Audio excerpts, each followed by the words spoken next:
So for the three of you that are here in person, and I believe just one online right now, thanks for showing up. I'm Phil Groupie. I'm the sustainability specialist with the city of Fitchburg. We are recording this, so we'll get it online as well and hope that we get a decent number of viewers that way also.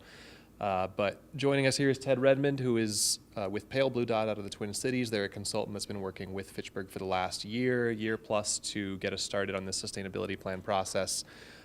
Ted will largely talk through what that process entailed, but this is something that various leaders and committees within the city of Fitchburg have been trying to make happen for the better part of 10, 15 years now. So it's nice to finally get some progress made on this through the survey and the planning team that we engaged in. Quite a robust amount of feedback, which we're excited about, and still will continue to do more outreach going forward. If you are viewing this online after the fact, today is Thursday, August 1st. There is a draft version of the sustainability plan. I would imagine Ted may talk about this as well, but there's a draft version of the plan online. If you go to Fitchburg's website, fitchburgwi.gov, search for sustainability plan. We've got a landing page there that will link to Pale Blue Dot's online PDF of the sustainability plan in its draft form, so you can review the plan. And there's also some text boxes where you can add questions, comments. We're looking for public feedback through the end of August. So if you view this at any point before the end of August 2024, feel free to check it out, give some feedback. We're looking to finalize this plan, get it out in front of committees, get it in front of city council in September and October, and have this plan approved before the end of the year. That's the goal. It's nice to get this close to having a strategic document that is going to help guide a lot of what I do. Fitchburg has done a lot of fantastic work well before I came here, and probably still some since I arrived. I don't want to lay claim to that. But in sustainability, and one of the difficulties has been that we don't have necessarily a prioritization of the things that we should be doing, a strategic document that tells us in what order we should accomplish these things. It's sort of taken project by project, a little bit piecemeal, and so having a sustainability plan that helps us to better lay out a case for a lot of what we want to accomplish and sort of give the prioritization to how we want to tackle that is going to be really exciting. And with that, I'll let Ted take it away. Thanks, Phil. And what I'm going to do tonight, we have a brief presentation. I wanted to give a good overview of the plan, the process, what's in the plan, how it's organized, how it's structured, the goals that are in the plan, and what the projected outcomes of successful implementation will be.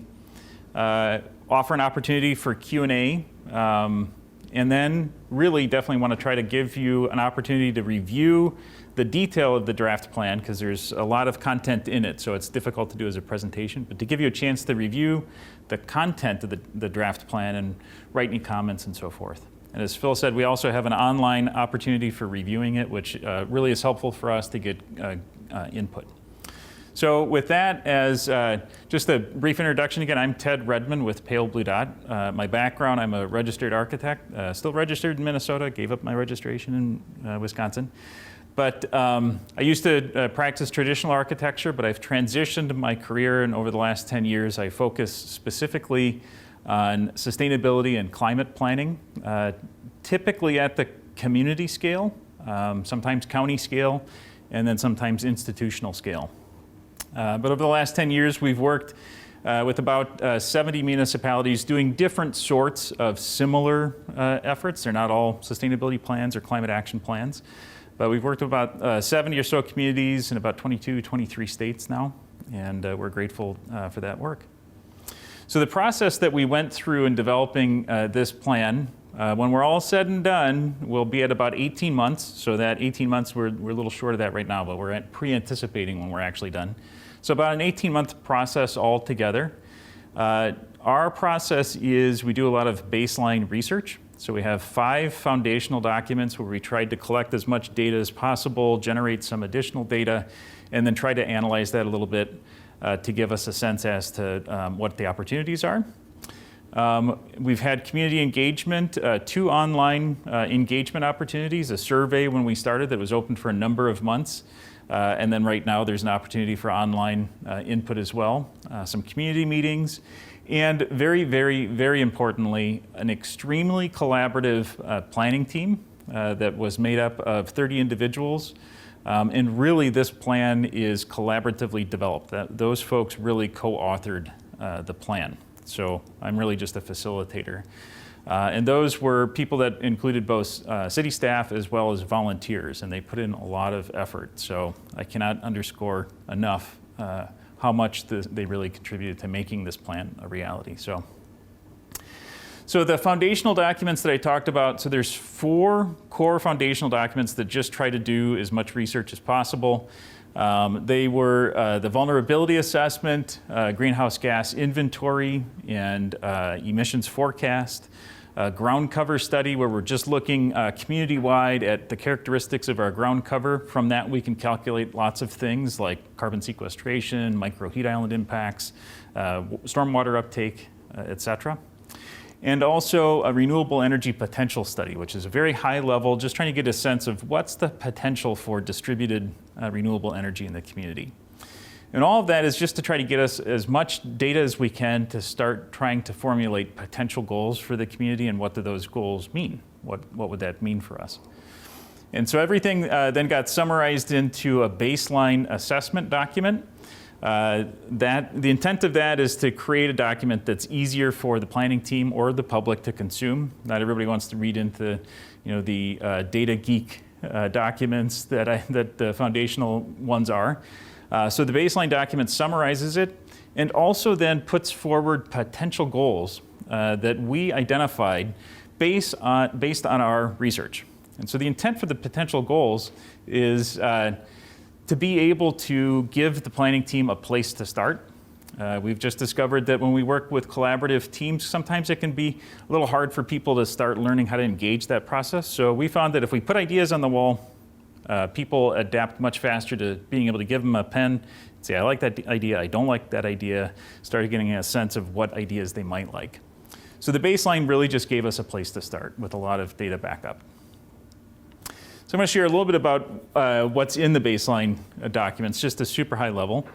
In the vulnerability assessment that was looking at climate projections and impacts, whenever I talk about climate, I usually start with one of two slides. This is one of them. This is put together by a group called Climate Stripes. I love it because it's colorful. I love color. And it also tells a story visually.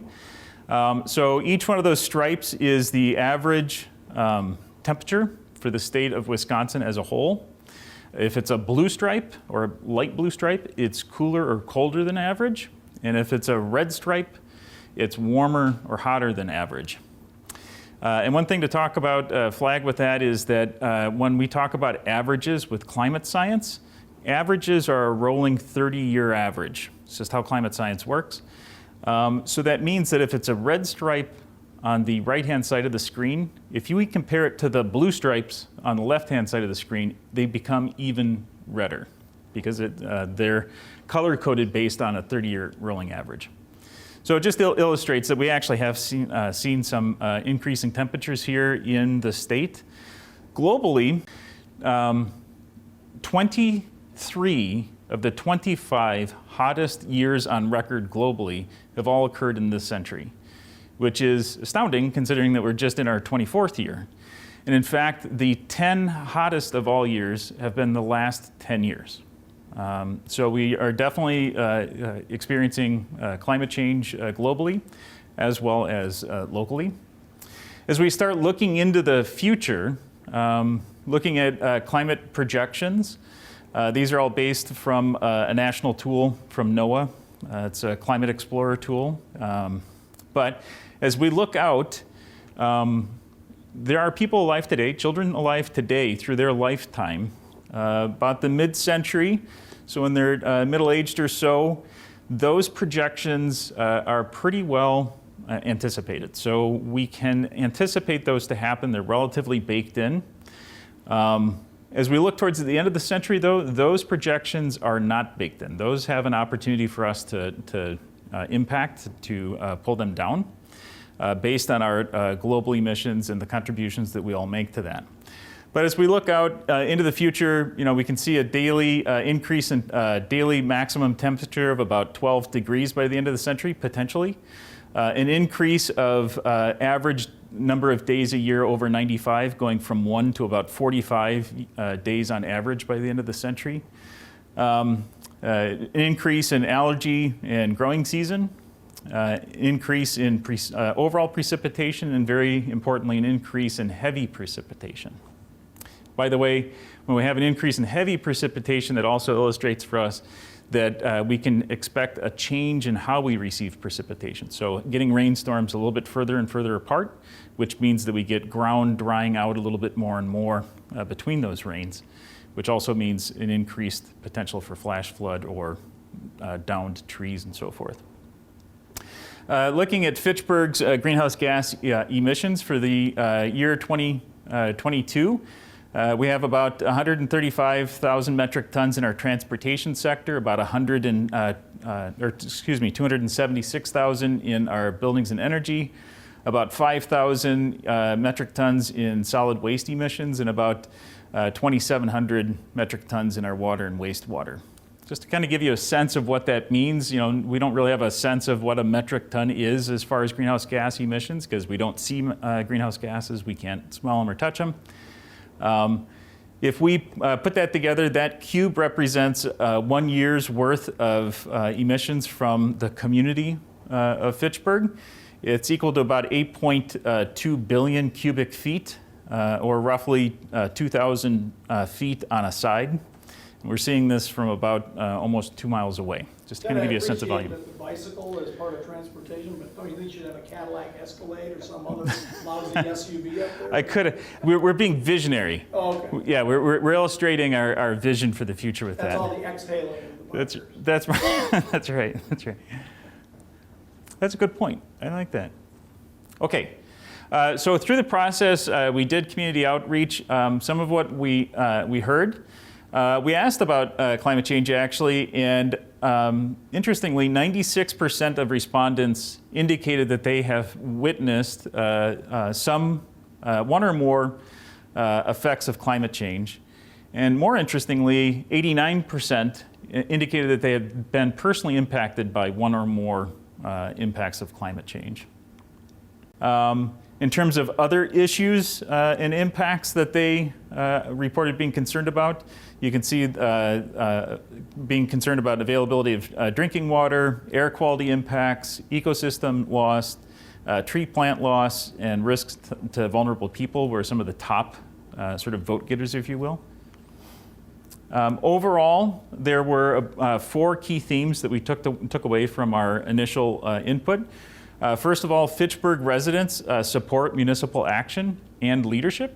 There was a lot of input that indicated that they would like to see the city continue to be a leader and increase that leadership. Residents want to see an increase in renewable energy and also a decrease in greenhouse gas emissions. Community members are concerned about climate change, and natural resource conservation is widely supported. So those are some key themes that we received in our initial process. From that input, we developed then the overall structure of the plan. So the plan is made up of 8 technical sectors, and so it's very broad, looking at all sort of aspects of our community and municipal operations. So it includes transportation, buildings and energy, waste management, water and wastewater, local food and agriculture, green space and ecosystems, health and safety, and sustainable economy. So those 8 sectors all have strategies inside them. They're sort of goal statements. There are 46 of them total. So you can see that's an example of a strategy. Decrease total community-wide vehicle miles traveled by 5% by 2030. So they're all similar to that. It's a visionary goal telling us where we would like to get to. There's 46 of those. And those are then backed up by 193 detailed actions, sort of a menu of actions, steps that can be taken in detailed fashion that can be taken to advance those goals. So I think I'll just go through, maybe I will. There it is. So I'll just touch on each sector to kind of give a sense of the what that sector's about and the goals in each one. So for transportation and land use, this sector is about enhancing the resilience of Fitchburg's mobility while reducing environmental impacts of transportation. An example of what we've heard around transportation and land use is 76% of survey respondents support changes in city development rules to favor walkable neighborhoods and business districts. We've got 5 core goals in transportation. One is to decrease greenhouse gas emissions by over 48% by 2030. To decrease our total vehicle miles traveled 5%. We can begin to achieve that through things like increasing public transit, increasing our registered total number of electric vehicles in the community can help us achieve our greenhouse gas emissions reduction, and also an increase in population density. So that's basically saying, hey, let's try to focus in our development where we're already developed to help us preserve green space and agricultural lands, and also the more appropriately dense a community is, the better public transit can work and other alternative modes of transportation, like that person on the bike there. In the buildings and energy sector, that's about enhancing the resilience of Fitchburg's buildings and minimizing impacts by improving efficiency, utilizing renewable energy, and reducing on-site combustion of fossil fuels. An example of what we heard is 82% of respondents support the city encouraging all rental properties to meet energy efficiency standards, which can help reduce costs both for owners and tenants. We've got 5 core goals in this sector also. Reducing our greenhouse gas emissions by over 33% by 2030. Looking for a 7% reduction in electric use, community-wide electricity use, and a 30% reduction in natural gas. That reduction for electricity is about energy efficiency. That reduction in natural gas is about both energy efficiency and fuel switching. So moving from on-site combustion to electrification, ground pump, air-to-air heat pumps, etc. We're looking for an increase in renewable energy and an increase or a decrease in people who have high energy poverty. So folks that pay more than 6% of their gross income, that's considered to be high energy poverty. So looking to see what we can do to help reduce that. In our waste management section, that's all about decreasing environmental impacts and greenhouse gas emissions through enhanced recycling, material reuse, organic waste collection, and overall waste reduction. So reduce, reuse, recycle, just as we've been saying for decades. What we heard related to waste management, 82% of survey respondents support the city in expanding food recycling and compost collection service. We've got 4 core goals there. One is to reduce our greenhouse gas emissions by over 18%. The next is to reduce our overall waste generation, how much waste is being collected and being generated, by 5%. Increasing, almost doubling the organics diversion. It's very important from lots of perspectives. Waste that's going into landfills produces the most greenhouse gas emissions in that sector. It's also a wasted resource. Those organics instead could be used to create soil, right? So that's a valuable resource. And then lastly, to increase recycling diversion. So getting less stuff going into the landfill and more things recycled. Water and wastewater sector is about reducing impacts of wastewater treatment and water consumption, while also increasing resilience to flooding and stormwater impacts. What we heard there, 90% of survey respondents are moderately, very, or extremely concerned about potential impacts of climate change on the availability of drinking water. So that certainly supports, conservation and also protection of that resource. In the sector goals, we've got 4. The first is to reduce greenhouse gas emissions by 6%. The second is to reduce water consumption by 6% and commensurately reducing wastewater generation. And lastly, increasing our groundwater protection. So what can we do to help protect that natural resource? Local food and agriculture is about enhancing the resilience of our food systems, improving access to food, ensuring food security, working to help preserve agricultural land, and minimizing environmental impacts on those agricultural lands. 86% of survey respondents are moderately, very, or extremely concerned about impacts on food insecurity. So that certainly ties into our core goals for this sector. We're looking to increase the use of sustainable agricultural practices, so regenerative agricultural practices. Next, we're looking to reduce food insecurity community-wide. What can we do to help increase food security? And lastly, preserving existing agricultural land. What can we do to help preserve that resource? In the green space and ecosystem section, we're looking at supporting community adaptation through expanded green infrastructure and enhanced ecosystem resilience. What we heard, 90% of survey respondents are, again, moderately, very, or extremely concerned about potential tree or native plant loss due to climate change impacts. So conservation of those resources, again, very important to folks. Some of the goals are looking at 37% more tree canopy coverage by 2050. And by the way, that's 37% more off of where we're at. So it's not 37% of the land of the community, right? 37% increase over baseline. We're looking at a 5% reduction in prairie grass.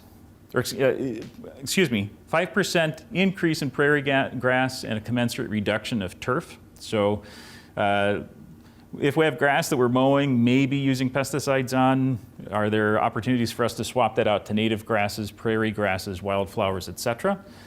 Those resources have both support pollinators and ecosystems. They also consume the water quite a bit more than lawn, so they can help us with stormwater management.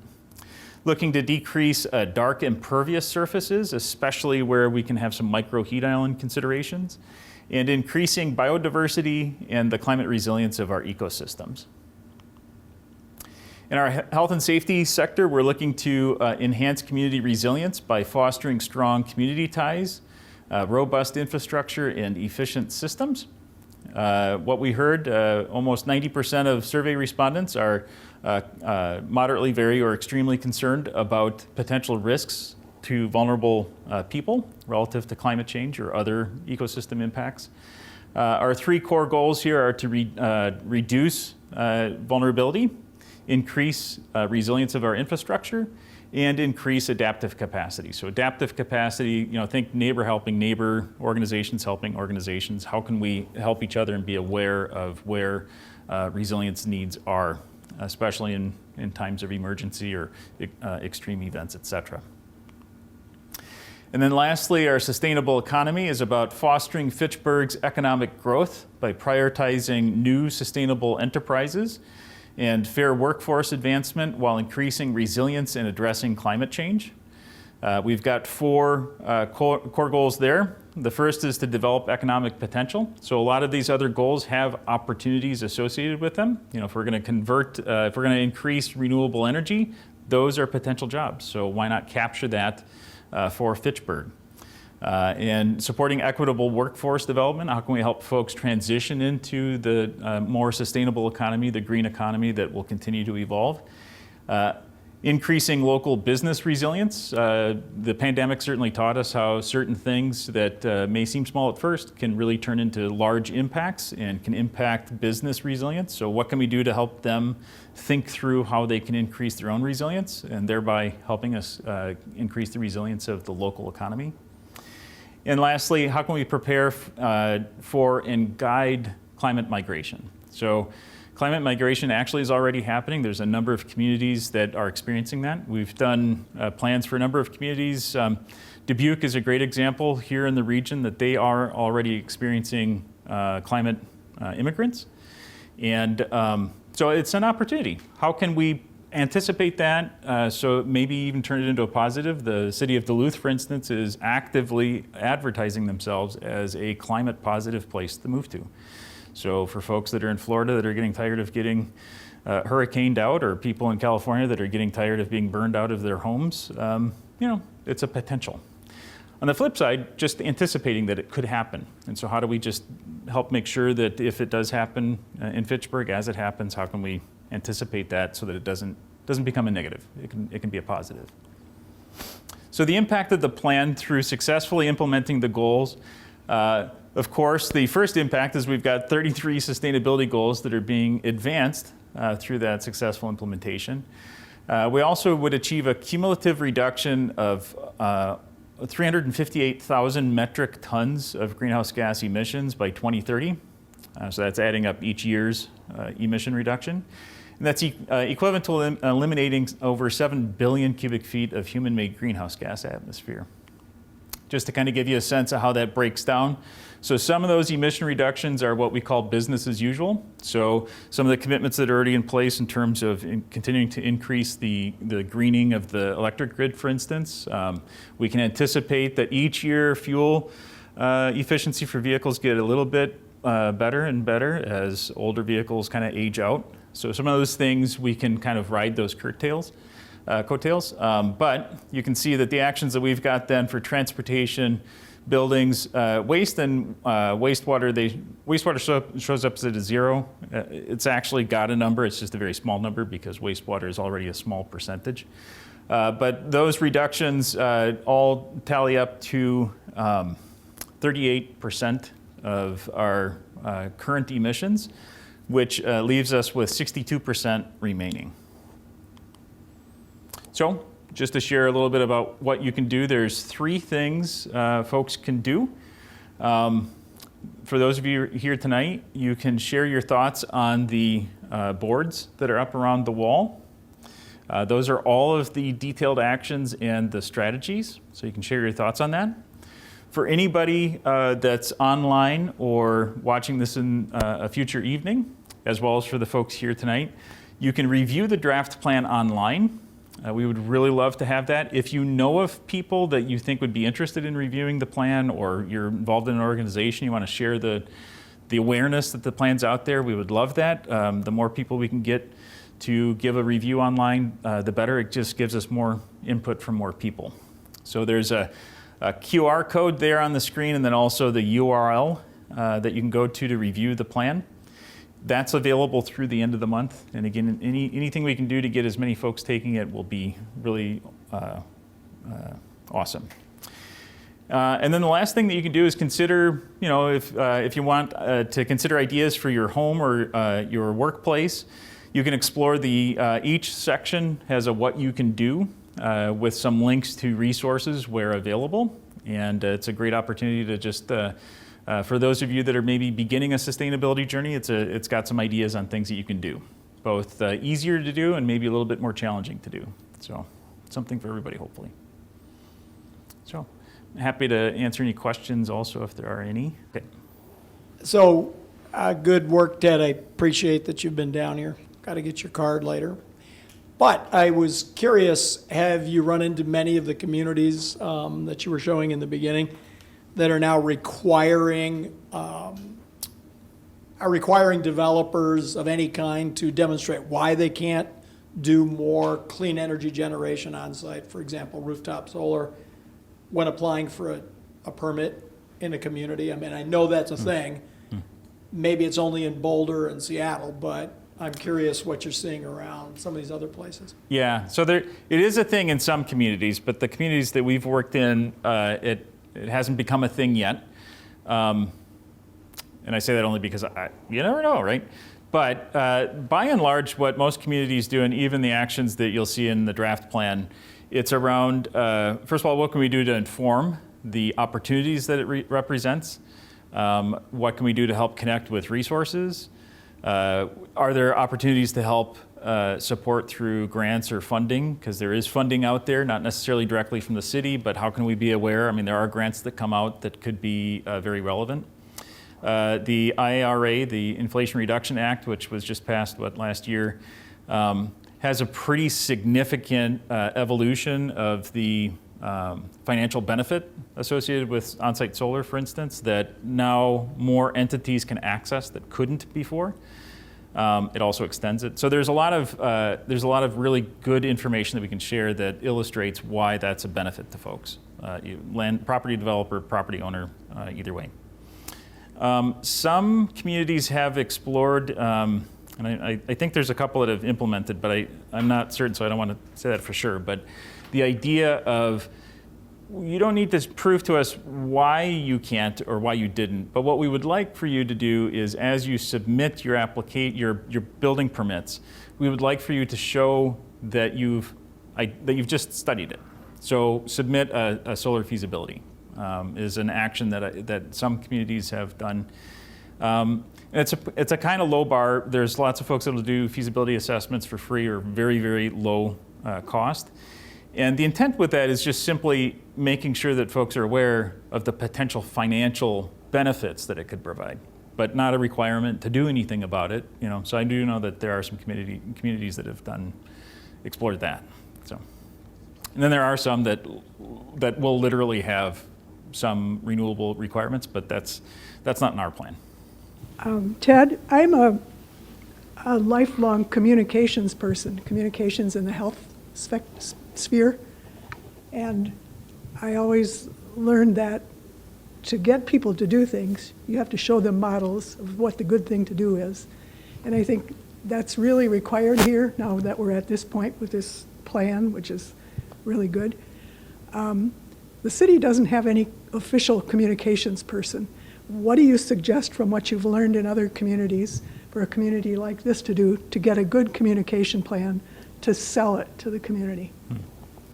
Well, I think there's a few things that cities can do to help, and communication is core, actually, because you'll see that in a sustainability plan like this, by and large, what we're really talking about is informing, educating, connecting with resources. There are certainly things that the city can do directly, and then maybe explore some ordinance or policy here or there. But really, momentum comes around things that communication can support, informing folks. So there's two core things that I think can help with that. The first is having an integrated communications plan, which we do have that as a suggested action in our implementation section. And the idea with that is just that, hey, there's all sorts of communications that the city has throughout the year. All cities do, right? So sitting down and just identifying what communications are already happening or planned, what kind of cadence, what are the avenues, what things are we anticipating communicating, and how can the sustainability plan participate in that in a way that is appropriate, meaningful, and aligned, right? So taking advantage of the opportunities that we already have to make sure that we can put messages in there. And then the second opportunity is that some communities will have, whether it's an on-staff position or a consultant that they might hire to do a communications plan, somebody that has expertise in communications, help put together some materials, et cetera. So some will do that, and I think can see a lot of benefit out of that, especially if it's perhaps integrated with other communications needs. So. And I would also add, I can't speak to you're right, there's no dedicated communications staffer with the city. I don't know what plans there may be or may not be to address that in the future, but the city has at least internally conducted a communications review. So that's something that we did go through, both looking at our internal communications and our communications out to the public. What are our avenues for communication right now? How do we get messages out? How do we hear from the community? And that's still something that departments are now reviewing now that communications plan has been conducted. It's just kind of reviewing that survey and trying to figure out what to do about that and where can we improve. Certainly there are some gaps that we're aware of and looking for how to address that. I'd say back to your question, Tony, because I was kind of thinking of it as Ted was answering. We did, and Ted alluded to this, we did kind of try to balance out what's in this plan between a sort of a healthy mix of setting an example, communicating what it is that can be done, as Ted mentioned, and then that balance of a carrot and a stick in terms of actually encouraging or requiring residents, businesses to take certain actions. The stick is something that we just really want to reserve for places where there is no other option, and this is a vital area to address something. So creating requirements, there are some actions and some goals where requirements, mandates from the city are recommended, but it's a pretty small number, and there's a reason for that. We know that Madison implemented a benchmarking requirement for commercial buildings above a certain size. Some cities have tried that, and it has gone well. Some, it really has not been received well. And different things work for different areas. I am definitely aware of some municipalities where, again, as Ted alluded to, things like applications for construction in TID districts comes with an expectation that you will demonstrate some type of energy efficiency and renewables improvements to your building. So that's certainly, it's at least something we don't have any requirements right now, but we know when we've got construction going on in our TID districts, we are at least encouraging building owners to look into what they can do there. As we get into implementation of this plan and we have more internal discussions, we talk about, is that working? And if not, what else could be done? But there's nothing about requiring it right now.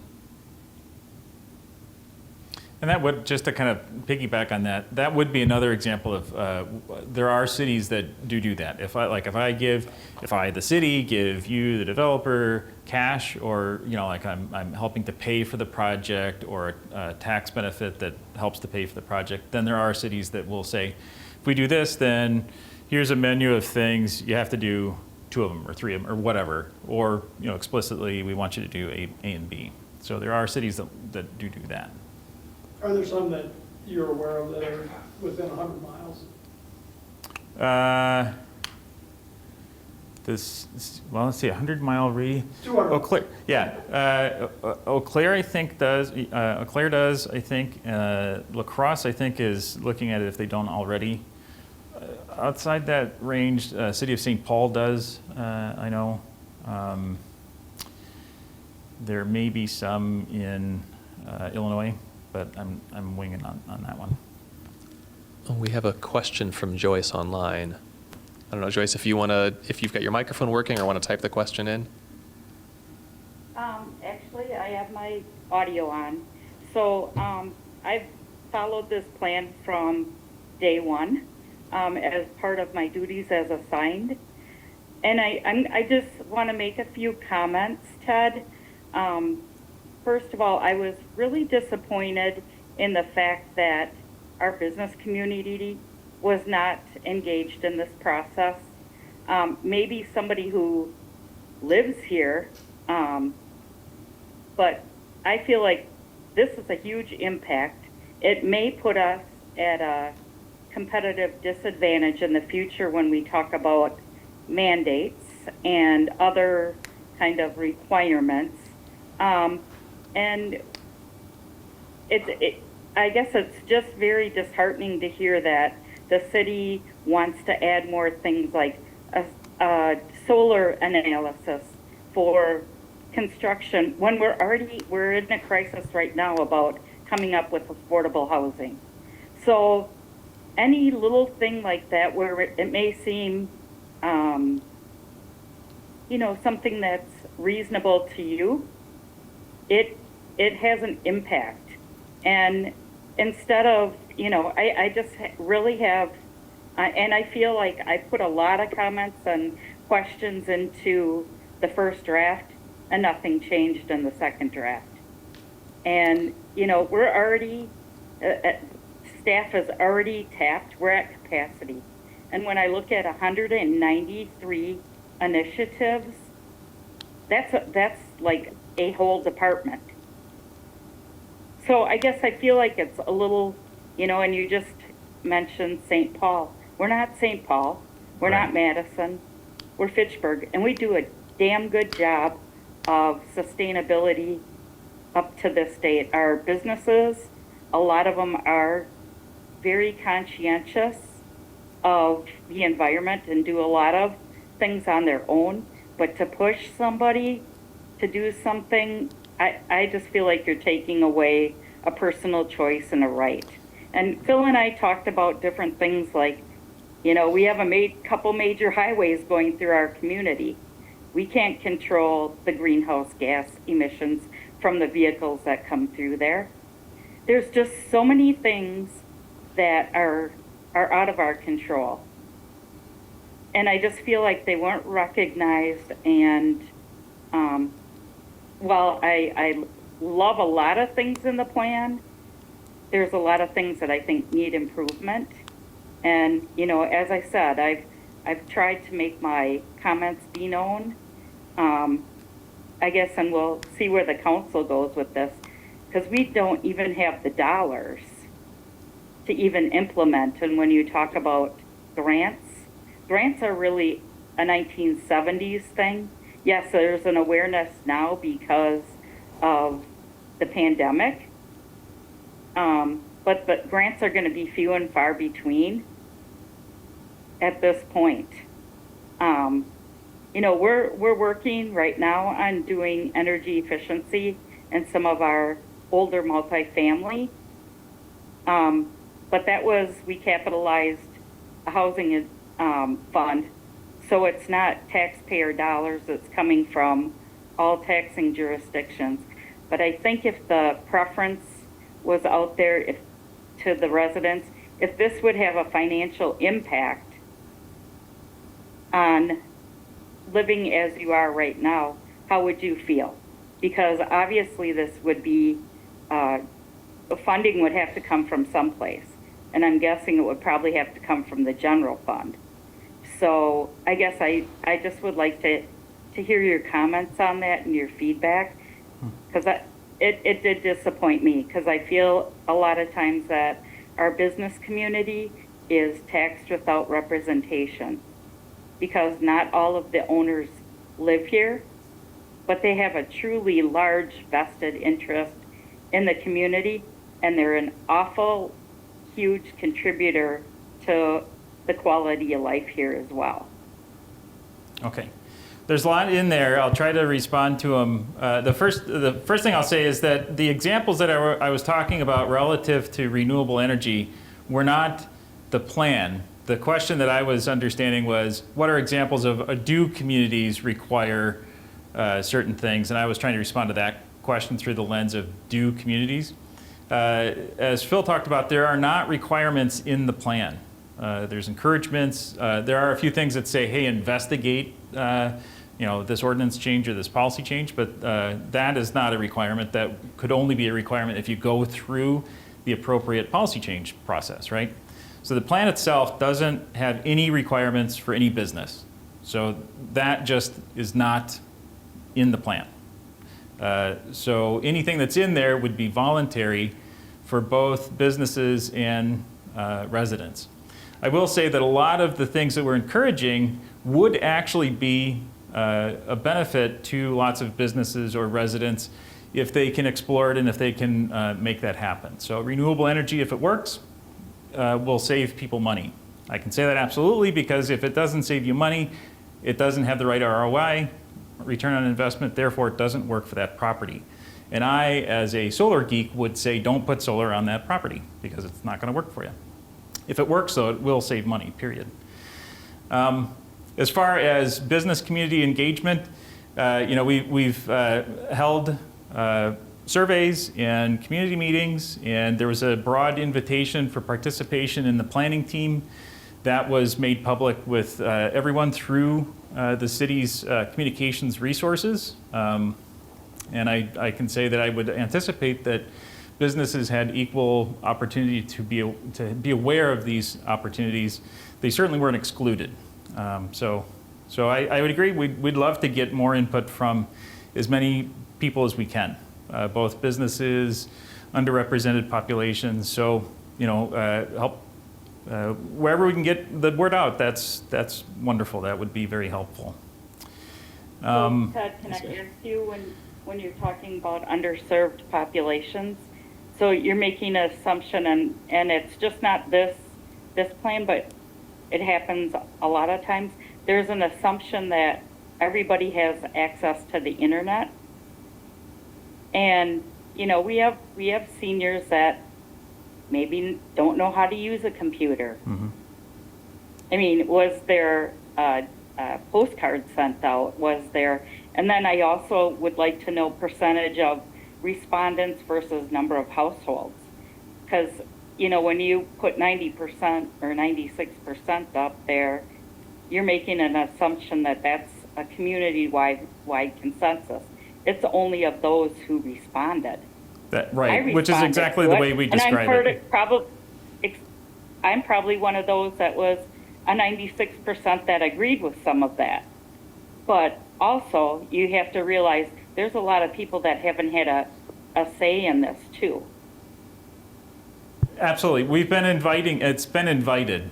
And yeah, there's all sorts of additional community engagement that would be lovely to be able to do. It'd be lovely to do a scientific survey, for instance, where you can say it's plus or minus accuracy, but you also have to understand, I mean, the services that were provided were based on the city's RFP and the city's budgets to support certain things. So we did not send out postcards. We did social media outreach. We communicated through the city's website. Unfortunately, right now, as you know, we don't have the newsletter going in the Fitchburg Star right now. That is kind of continually under review just because of the Star not reaching as many households in Fitchburg as we'd like. I did personally go out to quite a few apartment buildings and talked to managers and posted. I dropped off flyers, I posted flyers, I sent them communications that they could share with their residents. Despite that, our survey, 580 some respondents, 10% were renters.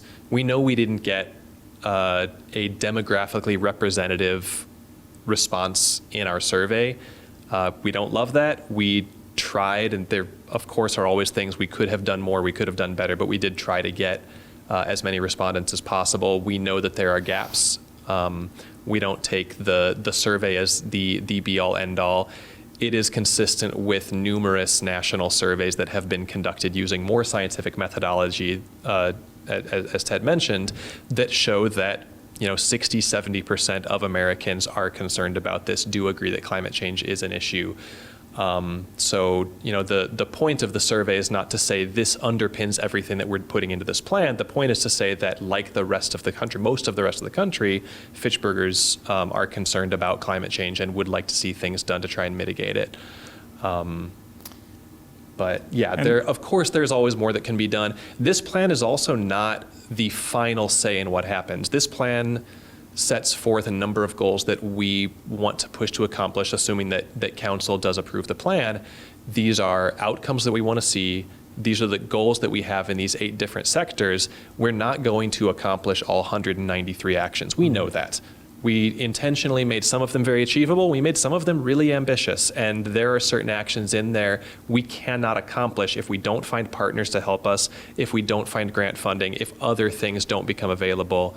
And so there are things that are a little bit more forward-thinking and complicated, but we didn't want to make it something that was just easy. We want to challenge ourselves with this, and the next step after going through council is implementation discussions. And in those implementation discussions, again, we're going to try to do more outreach, and we're going to try to, we have our list of goals and priorities, but we still want to talk internally as city, as council, as staff, but also with the community about how these things should be implemented and how different parties can be involved. And I'll expand on that also and try to answer a couple of the other comments that were in there. So first of all, I'll reiterate that there aren't requirements that are in the plan just as a base. There may be some things, again, that might be an explore a policy to, explore, review ordinances for. Anything, though, that may impact staffing, city budgets, ordinance or policy kind of requirements, anything that falls into that kind of a category should be expected to go through whatever the appropriate process is for the city. So if it's a public hearing, if it's whatever would typically be required for that sort of thing, we would anticipate it'll go through that in the future when that action might be explored. And the idea that Phil was just talking about, that we know we won't get to all the actions, and that's true.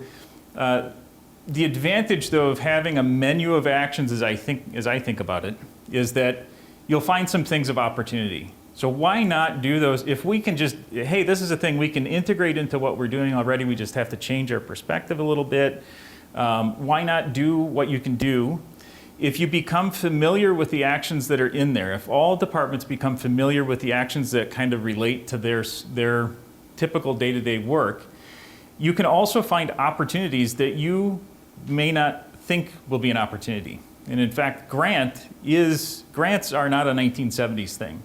Grants are a 2020s thing. There is a lot of grant money out there. In fact, I won't name names, but some communities have invited us in to help them in implementation. Some of them have asked us. We have grant writers that we partner with. They've asked us to help support grant submissions. Our team alone, we're a small team, over the last 12 months have helped communities that are implementing similar plans get over $1 million worth of awards. So there is money out there. It's a matter of being aware of what you want to accomplish and then keeping your eyes peeled for the opportunities, because that can happen. And communicating them to the community. And communicating this is what we're hoping to see when we grow up, you know. And you make those things more available, more known, you talk about it, you will find resonance in certain things, right? That people will, okay, these things make some sense. Great, let's move forward those things that we can move forward with, and keep our eyes peeled for opportunity. So, yes. Well, I guess I'll just make one kind of counter comment on that. There's a lot of items in the plan that affect other departments' workloads. Me being one, and being a department of 2 people, it's tough. And once there's a plan out there, becomes expectations from our elected officials that we're going to achieve the goals that are in there. So without a clear and concise kind of narrative that says that, I think, you're kind of setting Phil up for failure if he's going to be, and Phil, we've talked about this. And I protect my fellow coworkers, and I know where we're all at as far as capacity. So it made me nervous, very nervous, when I saw, because we did a housing plan. We had initiatives that we had encouraged other departments to be part of, but I have no authority to tell them this is what you're going to do. And I did see required within the plan, Ted, a few times. So I just want you to be cognitive of that, and really maybe take another good look at the comments. Not that I'm against this plan, because I fully support sustainability, but I also want to have a realistic lens for what Fitchburg can do. I bet City of Madison, they probably have a staff for sustainability of more than one. Yeah. We have one person. So I guess I feel like we really need to be realistic about what's achievable and what one person can do. Right. I appreciate all that. I do want to say too that we have not made revisions to the draft. The draft plan has been made, is out for review. Any comments that maybe are coming from the planning team file or staff, those comments, we haven't closed those out yet. So we'll make revisions once we see all those. But so if you've made comments on there, then they definitely haven't been incorporated because we haven't done that yet. So I think there was a question or comment. Yeah, I have a lot I was going to say. I'm curious about, obviously Mike and Joyce have their careers in business development, but flipping this around, I'm very curious what you find out there, Ted, in terms of progressive communities that are implementing these kinds of recommendations, are they more desirable? Or my understanding is people want to live in those communities. And the more you can show that you're aware of what's going on. I think somebody started to allude to it. You did, I think. You spend 5% more when you build a new property to put, I don't know if it's geothermal or solar or, a lot of energy efficiency in, but the operating costs pay for that in 5 to 10 years and then forever more, not to mention the greenhouse gas emission savings. So I'm just curious, aren't there tremendous benefits to a community that'll, show its forward thinking in all this? Well, yeah, I think there's a ton of co-benefits relative to quality of life and things like that. Looking at it through the lens of economics, of course, there are all sorts of different businesses with all sorts of different focuses and interests. There are a lot, for instance, if we look at Fortune 500, Fortune 1000 businesses, by and large, most of those today actually have sustainability goals that they take seriously for all sorts of reasons. Sometimes it's because it's a policy that they align with, or sometimes it's because they recognize that their clientele or their customers, it's valuable to them. Sometimes it's because they recognize that if you're going to get younger workers coming in, you need to start thinking of these things, which then does line up with the comment or question around a desirable place to live. There is good evidence, there has been good evidence that the younger generations care more and more about overall sustainability issues, environmental impacts. A lot of younger generation folks want to live in a community that aligns with that. They want to have their lifestyle align with that. They want to work in an organization or in an office location or in a work environment that supports that. So, yeah, I think there are, whatever we are attracts more of that, right? So I think communities that are increasingly sustainable will tend to attract organizations and individuals that also align with that. I think that is a benefit that could be an economic business development benefit from my perspective. But the other co-benefits are all there. There is nothing that we do relative to sustainability that doesn't enhance quality of life, ultimately, is what we're talking about. Quality and protection of ecosystems, of trees, of mobility, of access to resources, the ability to exercise, to walk, to bike, to get good, healthy experiences. That's what sustainability really is. So there's a lot of co-benefit. I'll just add one more thing now, thinking back, Joyce, to one of the first things that you said, and I think this ties in well with sort of the underlying motivation for this sustainability plan and kind of my role and career choice in general. If you're not, and for you, for anybody in the room, for anybody who's watching this online later, if you're not familiar with the tragedy of the commons, I would really encourage you to go look that up. This is kind of a fundamental theoretical idea in underpinning a lot of collective environmental action. This idea that there are 10 different people all utilizing one common space, and each one of them can use half of that common space by themselves with no ill impacts. But if all 10 of them try to use half of that common space, of course you run out of resources. And this is what happens so much with our resource allocation around the world.